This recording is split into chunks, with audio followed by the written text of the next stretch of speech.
Good morning, Emerson. Sunday's Daytona 500 was one of the most intense races NASCAR has seen recently. Sean Stackhouse has more in just a bit. And later, Boston Buster Keytar Bear will be performing for us in studio. All that and much more. Today is February 24th, 2015. I'm Maggie Morlack. And I'm Logan Reaver. Today we will have Dante Ramos on the show. He's a columnist for the Boston Globe and a bit of an expert on the MBTA, so we've got quite a few questions for him. It's good to get somebody that can actually clear up some of the mess that's happening with the T and all that. Also, we have an Oscars awkward moment recap with Amelia Fabiano. Definitely some odd moments from Sunday's show. Plenty of awkward moments, so we'll go to Amelia for that later. And then we will also be talking some style. We'll be visiting a boutique in Beacon Hill. Yeah, definitely tough to dress in this kind of weather, but we're going to try to get it done for you guys. Also, a person with her own type of style as well, Lauren Fox. We head on over to her at the news desk. Lauren, what is the latest? Thanks, Maggie and Logan. The national debate on gay marriage has expanded to the Navajo reservation. Some Navajos are reconsidering a 2005 tribal law called the Dying Marriage Act, which bans same-sex unions on the reservation. President of Navajo Nation Ben Shelley says he is willing to repeal the law if approved by the Navajo Nation Council. The U.S. Supreme Court will decide this year if states can prohibit gay marriages, but this decision does not apply to Navajo tribes. In the Aaron Hernandez murder trial, they are looking for the shoes that Hernandez was wearing on the night of Odin Lloyd's death. Prosecutors are hoping to link a sneaker print found near Lloyd's body to Hernandez, but they think the shoes he was wearing have since disappeared. After searching the former New England Patriots home, authorities say the outsole pattern of the Air Jordans owned by Hernandez is similar to the one found at the crime scene. And a Fitchburg Market Basket employee has died after being hit by a snowplow on Friday night. 21-year-old Elizabeth Hill was walking home after her shift when she was struck by a city plow on the John Fitch Highway. She died from her injuries that following night. The roadway was narrow due to the record amount of snowfall. The store's 250 workers are heartbroken, and there is now a memorial at the store. And falling icicles caused a natural gas explosion and fire that damaged the Norfolk County District Attorney's Office building. Canton officials say the fire broke out around 2 a.m. Sunday in a gas line on the building's exterior. The fire caused a partial wall collapse and heavy water damage to the offices inside. District Attorney Michael Morrissey and office workers are currently looking for an alternative workspace.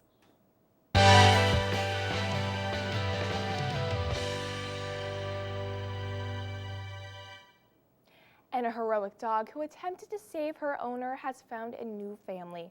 Carmen, a 9-year-old boxer in Ohio, made news earlier this month when she was found unconscious in a house fire. Firefighters say she was lying across her owner's face to protect him from the flames. Sadly, her owner, Ben Ledford, was later pronounced dead at the hospital. Carmen was welcomed home by Phil Ledford, the victim's brother, and his family after spending 2 weeks at the animal hospital. Phil says having Carmen home is like having a piece of his brother still around. An online community has donated over $30,000 to cover Carmen's medical bills. The pup continues to make big steps in her recovery. And that's all the news I have for today. Back to you at the desk. Well, thank you for that sweet story, Lauren. Over the past few days, we've had a bit of a break from snow, but Marina, will this last? I am very happy to say that it absolutely seems like it's going to be lasting. We are going to be seeing a few snow showers here and there, but nothing to worry about. It's all going to be under an inch, and I don't think anything's going to be sticking. However, I hope that everybody has broken out their scarves, hats, and their warmest jackets as we have another chilly week ahead of us. As Snowmageddon has finally seemed to pass, we can look forward to a good old-fashioned New England winter. Today will be sunny, but frigid day with a high of 17 and a low of 15. We'll be feeling some fast winds that'll bring the temperature down to 10 degrees. Tonight, the temperature will be dropping to 14 degrees, but with 20-mile-per-hour winds, it'll feel more like -1. We will still have a few small snow showers as the night goes on, but they'll be scarce, and with the warmer weather coming up tomorrow, it's unlikely that anything will be sticking to the ground. Tomorrow, we can expect warmer weather and sunny skies as Boston heats up to 32 degrees. Winds will be picking up to a more than blustery 26 miles per hour, which could cause it to feel as low as 20 degrees, but the day will be full of sunshine with only a few clouds to block blue skies. Looking ahead to our 5-day forecast, today will be one of the coldest this week with a high of 17 and a low of 15. Tomorrow we get a chance to warm up and to melt some more of the snow with a high of 32 and a low of 8. On Thursday, the sun continues and winds will be slowing down for a high of 21 and a low of 9. Friday will be looking similar as winds continue to die down to 16 miles per hour. And the sun will be out for a chilly day with a high of 22 and a low of 8. Finally, Saturday will be kicking off a beautiful sunny weekend with a high of 27 and a low of 14. At the beginning of February, when Boston was buried under what seemed like a never-ending snow, it was a record-setting time for the city. Boston beat its own records in most snowfall in a week and a 30-day period. But just when we thought Mother Nature was done, she strikes Boston with a few more records. With the chilly days up ahead, some meteorologists are saying that Boston could see new records in lowest recorded temperatures. The current record of -7 set back in 1894 could be challenged over the course of this winter. Now, while it seems fun to constantly be setting new records, I think we can all agree that Boston is ready to put down the record book for a while. That's all for today's weather. Back to Logan and Maggie. Thank you. We are now joined by Dante Ramos, a columnist for the Boston Globe and an expert, we'll say, on the roller coaster that is the MBTA. Dante, tell us a little bit about how the handling of the MBTA has gone up to this point, in your opinion. I think the T is probably doing about as well operationally as you could expect, given the enormity of our weather and the age of their equipment. The weather that we've had is like a slow motion natural disaster. And the equipment that they have is older than any person in this room.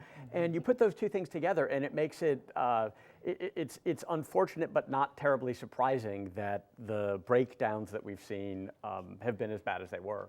Right, and you said they're sort of doing the best that they can, but do you think that the particular schedule changes and shutdowns that they've done have been effective? I think it depends upon what you mean by effective. For being able to clear off tracks and clean off bus stops and things like that, it's probably bought them a little bit of time. For people who are relying on the MBTA to get into work, it obviously doesn't feel like it's effective. It feels like a total disaster, which for employers and for a lot of workers, that's what it's been. Right. In terms of recently Beverly Scott resigned from the MBTA, how has that sort of affected the top of the system and of the leadership? It's interesting. She's a very outspoken character who has channeled a lot of the frustrations of MBTA riders, and so she's become a galvanizing figure. She's not from the Boston area. She's most recently from Atlanta and has this very southern, tell-it-like-it-is kind of charm about her. So she is resigning, but not until, I believe it's effective in April. So it's not affecting things exactly on a day-to-day basis, and she's still minding the store.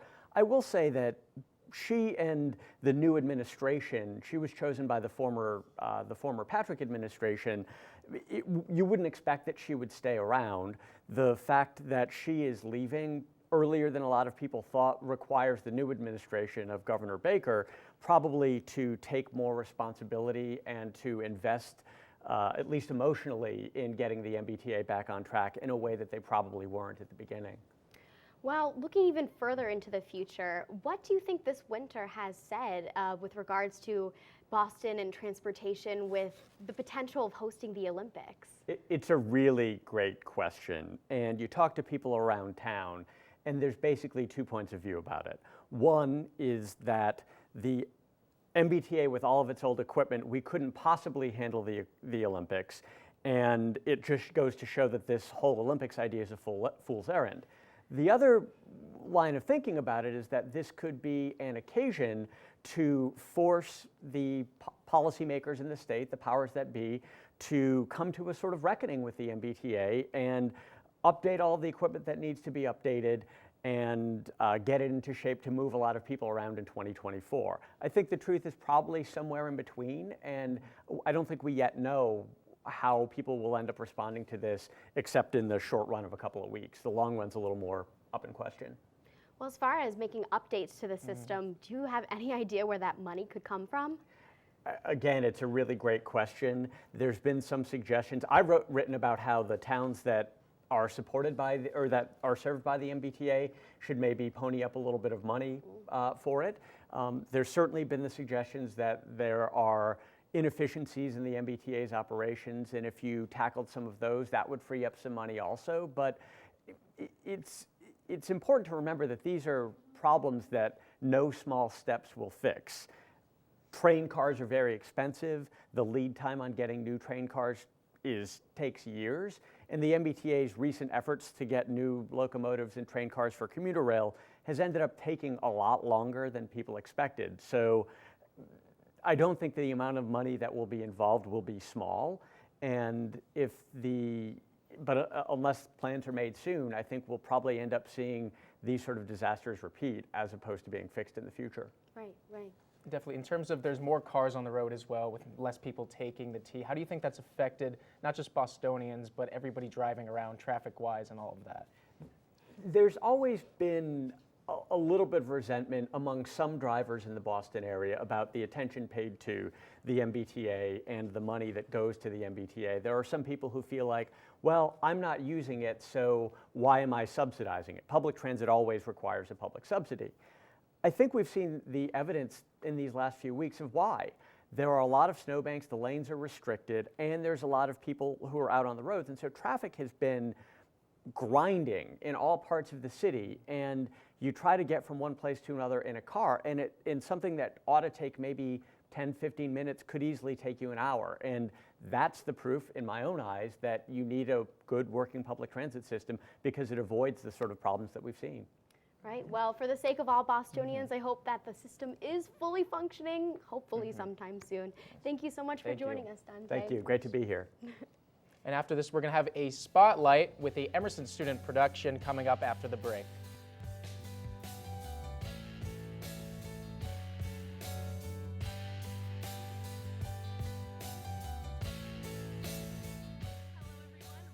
Season of College Kitchen. I'm your host, Amelia Fabiano. And I'm Aaron Kenigsberg. College Kitchen is a show where we're going to take you around Boston to show you all the hottest food spots.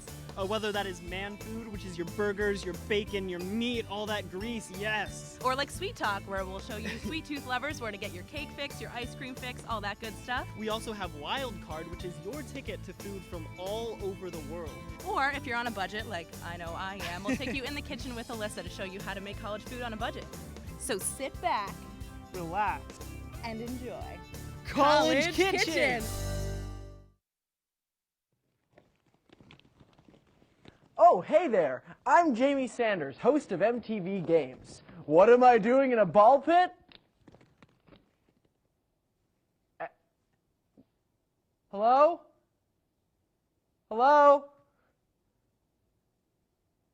What am I doing in a ball pit? I'm all alone. Please watch the show.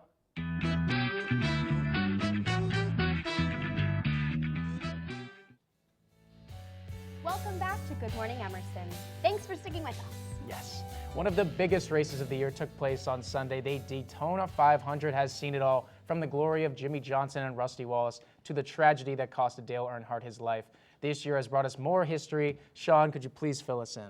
Daytona is certainly one of the most historic racetracks that they will race the entire season, and we saw some more history this past weekend. If you like NASCAR, you were in for a treat on Sunday. Joey Logano captured the checkered flag at Daytona for the first time in his career. The 24-year-old took the lead with 9 laps to go and barely beat out second-place finisher Kevin Harvick, who won the Sprint Cup last year. Finishing third in his final Daytona 500 appearance was the legend Dale Earnhardt Jr. With an entire season ahead, though, expect to see some different names at the top of the leaderboards each week. And in the world of boxing, the date for the match of the 21st century has been set. On May 2nd, the undefeated Floyd Money Mayweather will take on Manny Pacquiao. Mayweather comes into the fight with a record of 46-0 with 26 knockouts. Pacquiao with an equally impressive record of 57-5-2 with 38 knockouts. The bout will take place at the MGM Grand in Las Vegas and is expected to gross over $1 billion. When the weather is as nice as it is in California, why not play hockey outside? The San Jose Sharks faced the LA Kings at Levi Stadium last weekend. The score was even for almost the entire game until Marian Gaborik netted the puck to give the Kings the lead in the third period. Over 70,000 fans packed into the 49er Stadium for the outdoor thriller. The next stadium game series will be next season when the Minnesota Wild host the Chicago Blackhawks. After a crushing overtime loss to the Lakers on Sunday, The Celtics traveled to Phoenix last night to try their luck against the Suns. The catch, though, no Jared Sullinger. He's out for the rest of the season with a left metatarsal stress fracture. Even without him, though, the Celtics brought their A game. They took down the Suns with a final score of 115-110.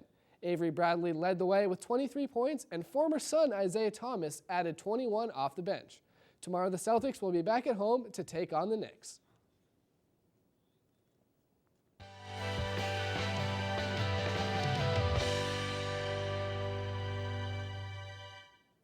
The NFL Combine took place at Lucas Oil Stadium this weekend, but who stood out?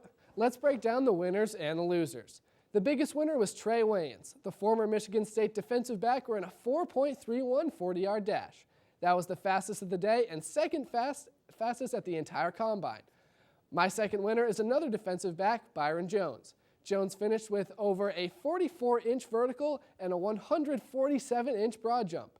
Now it's time for the losers. My first loser is Jameis Winston. The former Heisman winner finished in the bottom 6 of quarterbacks in every category. Winston is the most athletic QB, but these numbers may be something to worry about. And my final loser is someone who didn't even perform in the Combine, Georgia running back Todd Gurley. Gurley is injured with a torn ACL and, if healthy, would have been a first-round draft pick. With these injuries still looming, it will certainly affect his draft stock. That's all I have for you this morning. Back to Maggie and Logan at the desk. Thanks, Sean. Follow My Light is a new musical written and directed by Emerson students Polly Hilton and Brian Dratch. The show is a prequel to J.M. Barrie's Peter Pan. Here's a look at the workshop performance that premiered this weekend. Hey guys, I'm Aaron Kenigsberg, and this is Spotlight, a new segment on GME where we feature different performances all around the Emerson community. Today we're taking a look at Follow My Light, a new show written by 2 Emerson seniors. Let's go check it out.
Will be running for 5 performances between February 21st and February 23rd.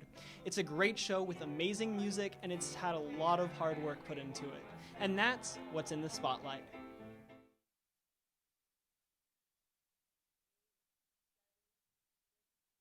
To watch the full musical number, go to youtube.com/goodmorningemerson. Logan, I actually had the privilege of seeing last night's show, and I can attest it certainly was magical. But now for some Hollywood magic. Oh, definitely. I'll have to check it out then. Oscars Sunday seemed to be the obvious glaring headline coming into today's show, but obviously, given circumstances yesterday, we have some news. Amelia Fabiano, what's going on in the entertainment world? All right, well, there was quite some buzz over the Oscar show on Sunday. We'll definitely get back to that later. It was quite an interesting and entertaining show, to say the least. But first, some sad breaking news in the world of television. Actor Ben Wolf passed away yesterday due to a head injury that happened last week. Wolf, who was 4 feet 4 inches tall, was hit in the head by a car mirror while crossing the street. He was best known for his role as Meep on American Horror Story Freak Show this past season, as well as in the films Dead Kansas and Haunting Charles Manson. According to the LAPD, Wolf was jaywalking at the time of the accident, so the driver was not charged. And back in the world of award shows, Oscars acceptance speeches never fail to be interesting, and this year, Victor set a political tone to theirs by focusing on inequality. Best Supporting Actress Patricia Arquette's speech was probably the most memorable when she brought Meryl Streep and many others to a standing ovation for criticizing the gender pay gap. Latino director Alejandro Iñárritu directly spoke about his hopes for immigrants to be treated with the same respect of the ones who built this nation. And while accepting Birdman's Oscar for Best Picture, Best Adapted Screenplay winner Graham Moore also had some words of encouragement by telling kids who feel isolated to stay weird and stay different. Hey, if you have the attention of millions, why not bring light to social issues? And on a more solemn note, the tragic passing of Parks and Recreation producer Harris Whittles last week has left millions heartbroken. The 30-year-old was found dead in his home on Thursday from a possible drug overdose as he openly battled with addiction. We put together a tribute in honor of the comedian and fellow Emerson alumnus. Let's take a look. Welcome to Animal Control. Let me show you around. Those are some chairs, that's a cat or possum. Oh, this is a napkin where I wrote down a cool name for a dog, Bark Obama. Is this gonna be a topless park? I don't think there are topless parks. Well, let's build the first one and be heroes. If this is going to be a topless park, I won't sign your petition. If she's going to the topless park, I'm not signing the topless park petition. You know what, I take that back, I'm still in. What's up, I'm Harris. What's the deal with that hot girl, April? What's the deal with her? Yeah, like, she good to go, like, she down to clown? She's married. What's up, I'm Harris. We know who you are. I literally just fired you. Oh, is this that job? That's crazy, never mind. GME family, we just like to offer our condolences to Whittles' friends and family. Such a tragic loss in the industry there. The indie pop band Passion Pit announced the title of their coming album Kindred and also released 2 new singles off it this past week. Music so cool can only be bred from one city, of course, our very own Boston. Lead singer Michael Angelikos is a fellow Emerson alum, while the rest of the bandmates attended Berklee College of Music. The album is said to be a follow-up to their 2012 album Gossamer and will be released at the end of April. Well, the Academy Awards have come and gone once again, but they certainly left us with some very memorable and very awkward moments. Let's take a look at the awkward Oscars. First up is the lovely Dakota Johnson, who got real snappy real quick when mother Melanie Griffith was asked if she had seen her daughter's saucy film. Griffith insisted that she hadn't and didn't want to anyways, and Johnson was not cool with that at all. Next is Terrence Howard, who was the star of one of the more bizarre moments of the night. An auto cue fail left him like a deer in the headlights and strangely over-emotional when presenting Best Picture nominees. And finally, we have none other than John Travolta, who seems to be making his own awkward moments at the Oscars an annual tradition. Not only did the star plant a creepy kiss on an unsuspecting Scarlett Johansson, he also did some creepy face holding with poor Idina Menzel, also known as Adele Dazeem. Never gets old. Well, that's all the entertainment news I have for you this morning. Maggie and Logan, back to you. Thanks, Amelia. Coming up, you may have seen him performing on the streets of Boston, but now he's here to perform in studio. Keytar Bear will be with us after the break.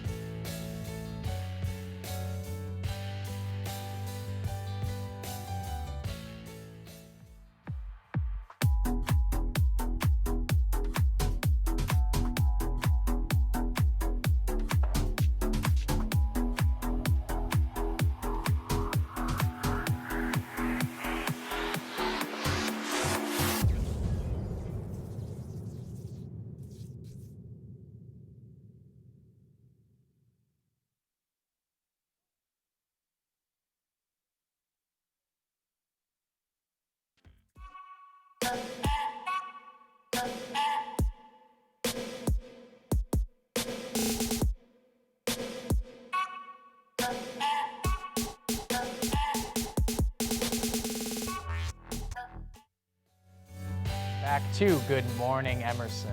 For the newest fashion trends, we're taking it to a boutique in Beacon Hill. Let's check that out. I'm your style correspondent, Gretchen Kuhsel, and today we're at Cour de Vie, a spa and boutique in Beacon Hill. Let's go check it out.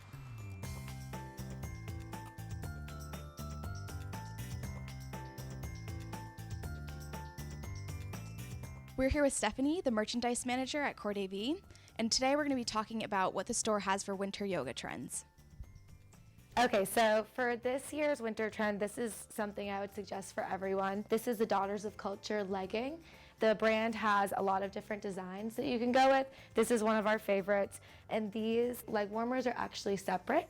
They're called yogi warmers. You can do yoga in them, but they're also great for street fashion. We have this sweatshirt by Lululemon. It's really a thick material that keeps you warm through this Boston winter, and it also has thumb holes, so it's one of our favorites because you can put it over your hands. If you want a matching outfit, we suggest Lululemon's full Wonder Under legging pant. They are really great because they're reversible, so you can either have this fun band at the top, or you can make them inside out and just have them be plain black. Something we would suggest is a great layering outfit. This is one sports bra we would suggest. It's really supportive for athletic wear, and you can put it right under the white top here. We have these in a bunch of different colors, so we like to try and layer as much as we can. So Stephanie, can you give us a little bit of background about what Cord AV is all about? Okay, so up front here we have our retail, and we have a lot of fitness wear, and then in back we do private practices and group equipment classes. We also have a spa downstairs where we do massage. Awesome, thanks so much for showing us all around. Thank you. And for Good Morning Emerson, this is your style correspondent, Gretchen Kuhsel.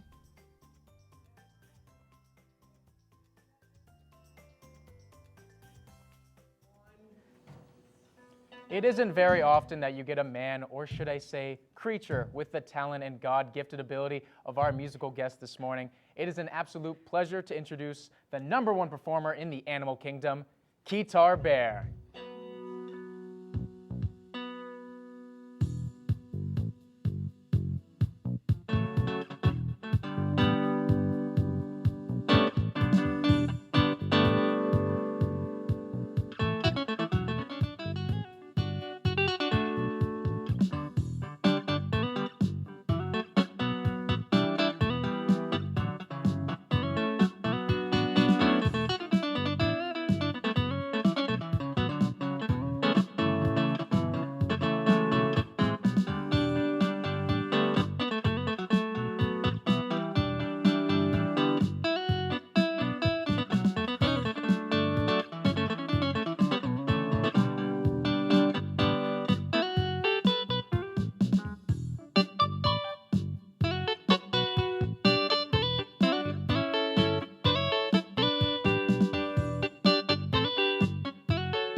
Wow. Thank you so much for joining us.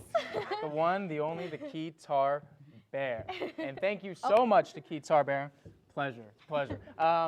We will see you on Thursday for the next episode. Thank you once again. Take care, everyone. Woo! Yeah!